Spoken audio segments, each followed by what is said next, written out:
डर के साये में चीख चीख कर चिल्लाने वाली ये भयानक कहानियां।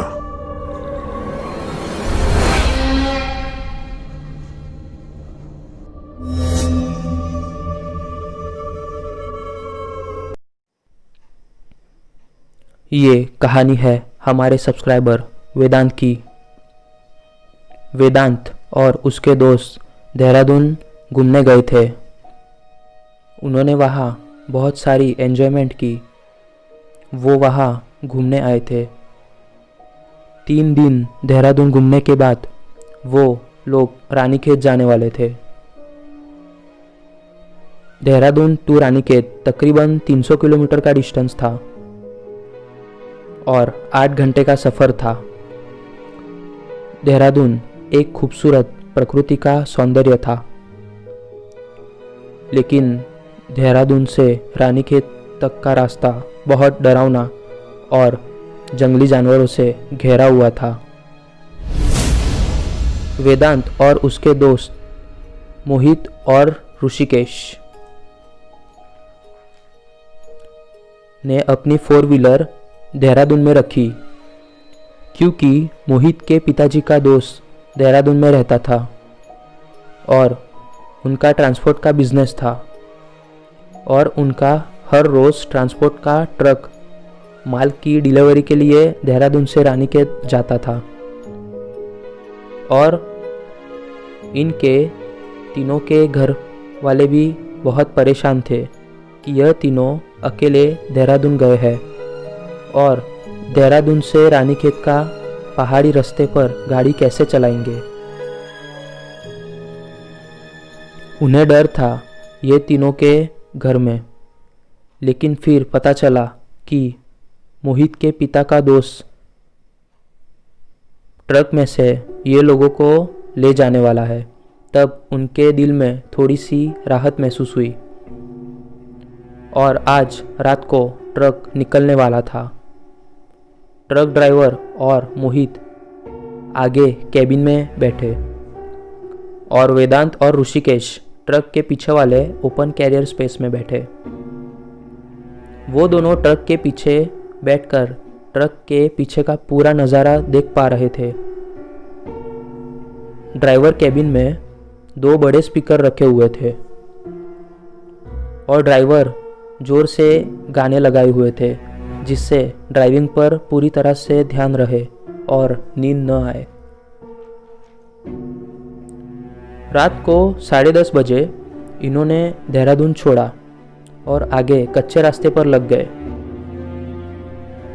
वेदांत और ऋषिकेश पीछे ट्रक के ओपन कैरियर में सो गए। उनकी आंख लग गई।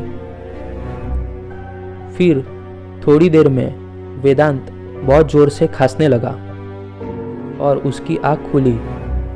उसने थोड़ा पानी पिया, दवाई ली और ट्रक के ओपन स्पेस से ट्रक के बाहर का नज़ारा देखने लगा। पूरा सुनसान रोड था। तकरीबन रात के 3 बजे का समय था और तब वेदांत ने जो देखा वो दिल दहला देने वाला था और वह आज तक नहीं भूल पाया। उसने देखा एक अजीब सी डरावनी परछाई पेड़ की एक डाली पर से दूसरी डाली पर छलांग लगा रही थी। वो परछाई बहुत डरावनी थी। उसका शरीर पूरी तरह से निचोड़ा हुआ था, जैसे किसी ने बहुत भारी हथियार से कई बार वार किया हो। उसके सर से खून पानी की तरह बह रहा था। वह देखने में बहुत भयानक था। मैं बहुत डर गया और मैं ऋषिकेश को उठाने लगा और ऋषिकेश भी उठ गया। उसकी भी आँख खुल गई और उसने भी ये भयानक अनुभव लिया। वो भयानक साए को देख के डर गया। हम दोनों पीछे से चिल्लाने लगे, मोहित को और हमारे ड्राइवर अंकल को, लेकिन गाड़ी में बहुत ज़ोर से गाने लगाए हुए थे, जिससे मोहित और हमारे ड्राइवर हमारा आवाज़ सुन नहीं पा रहे थे। वो भयानक साया अब हमारे ट्रक के पास आने लगा था। वो हमारे ट्रक का पीछा करने लगा था।